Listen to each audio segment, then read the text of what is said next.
Hello and welcome to the Twisted Tree Frog studio. Today we are in the kiln room for a glaze kiln opening.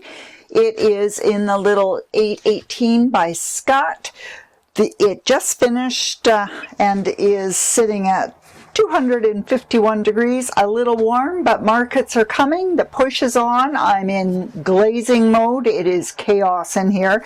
I'm standing by the 1027 that just shut off with a bisque load, and it's sitting at a balmy 1767. It's over 100 degrees in this room, so we are going to get at it. I will be pulling the things out of the smaller kiln and just setting them on the larger warm kiln or hot kiln, so they don't cool too fast and cause me issues. I do have the window open as well, so it's a little more bearable. There are a few refires in here. It was a Cone 6 slow cool cycle because I do have some copper reds. This is a refire. It's a little butter dome dish. We'll see the rest of that here pretty soon. I've got a bunch of little lids because I've got garlic keepers in the kiln. Take all these out first. And when we match them up, I will give you a look. I did have one little oops. I had my little lid too close to the brick and it took off a little bit of the brick. So that will need a bit of sanding and possibly a refire if it leaves a mark. It is right on the edge, so I might just let it go and discount it. We'll see. Not really in the mood, nor do I have time for refires. So definitely a hot cone 6. The 6 is over and the 7 is half bent. So a nice solid cone 6. This was a refire that had my black glaze on and seaweed. I was hoping for a Northern Lights look and I didn't get it, so I threw some peppered plum on there just to give it more of a tortoise shell look. So pleased with that. You never know what you're getting in refires.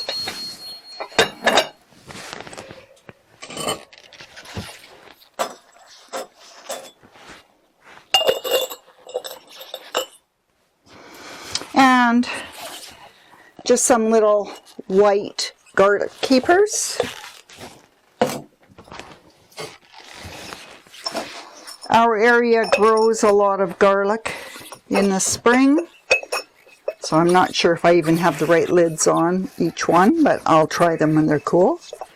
Just all done in a classic white.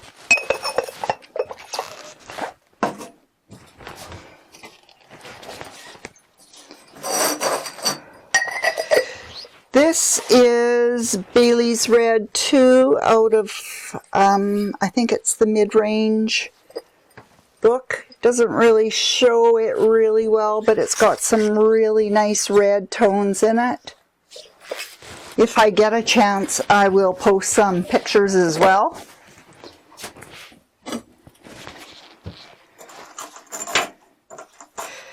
So for the iron reds, which a Bailey's Red 2 is an iron red, you really want the slow cool cycle to allow those crystals to form. So super pleased with those. The lids all worked out.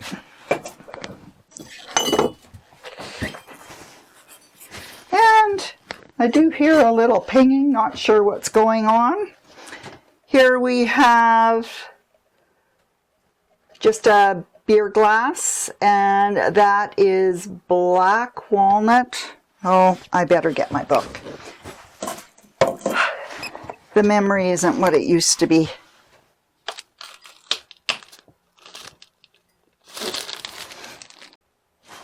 Well, this one, obviously I didn't put the Muddy Waters on in enough coats. This is Mako leather with muddy waters over top. It did give a nice effect, and it just got a Raven Scrag white liner glaze in there. Nice effect, but certainly not what I was going for. Little spots of blue, which are good. This is the Bailey's Red 2, I believe.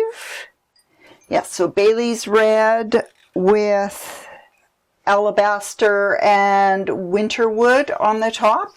Super pleased with that. I would certainly have a brew out of that one.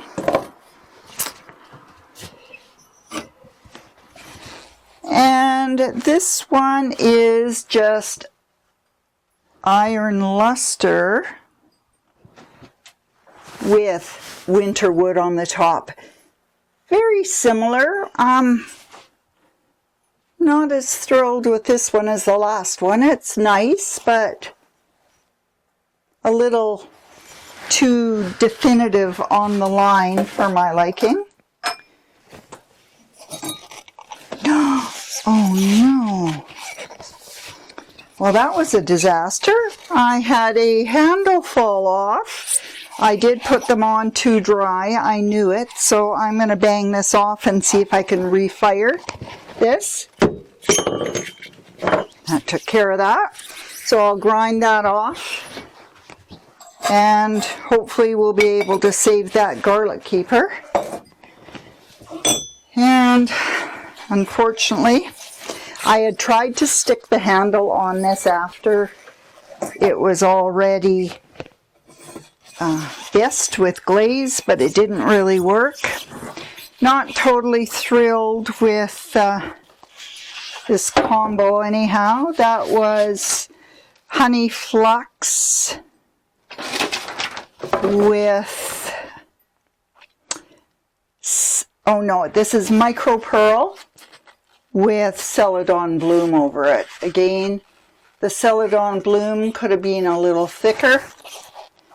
Just starting to get some of the variation in the different colors.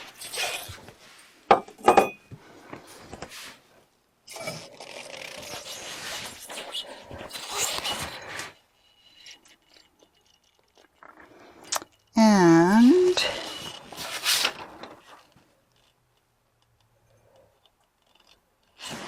this is Amaryllis over Honey Flux. Pleased with that. Girly without screaming pink. Nice bellied monk.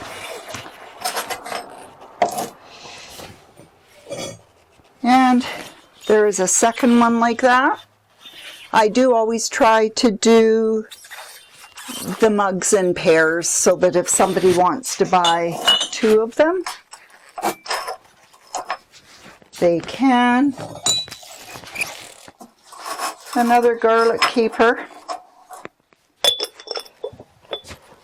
There we go, just in floating blue. And that is off Glazy. It is the Old Forge floating blue recipe. You can look that up. I do a combination of mixed glazes and purchase glazes so that I can keep the cost down. These were refires. I had a little bit of roughness on the rim, so I just put some peppered plum on there and it ran quite nicely. It didn't run over the texture. Works really nicely with the skulls. Again, ran just enough. Gave a very beautiful inside though.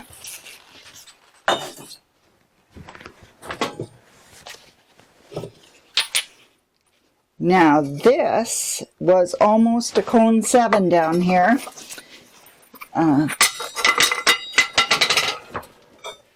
This is a firing from Digital Fire. Their C6 HD, I can't remember the rest of it. And it is great for developing crystals. Oh no.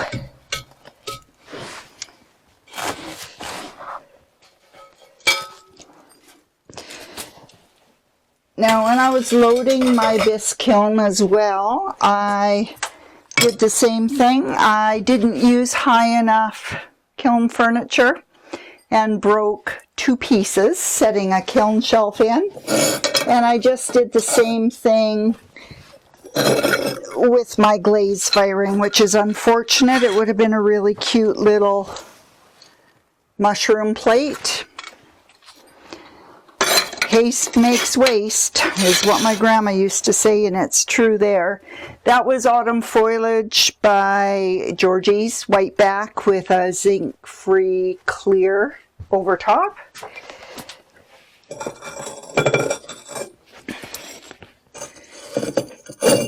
And then I've been playing a lot more with surface design. So these are just some little trinket dishes that were leftover bits from things that I was doing on a larger scale.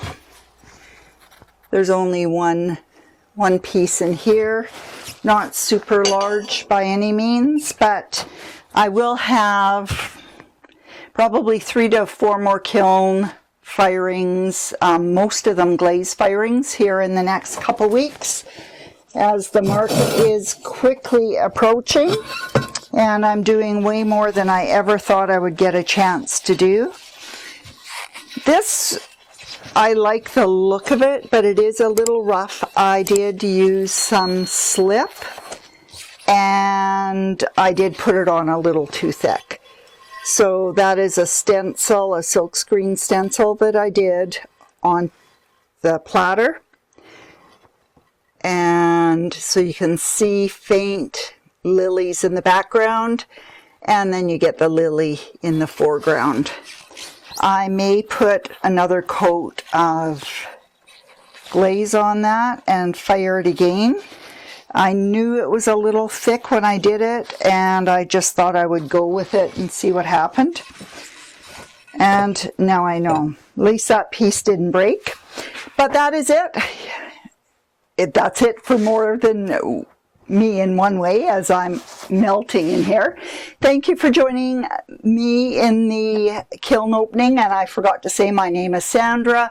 I appreciate you taking the time out of your day to watch as we unload this smaller kiln, and I would like to encourage you to like the video and subscribe. It sure helps, and if you hit that little notification bell, you'll know when the next videos come out. I do apologize, the videos have been a little sporadic lately. I have a little old dog that hasn't been doing well. I thought she might not even be with me this week. It was such a bad week last week. So I will try to get things a little more regular. She seems to be doing better, but any of you with pets, you know what it's like. It's life-consuming when things aren't going well. So thank you very much again for joining. Have a great day, and we'll see you soon again in the studio.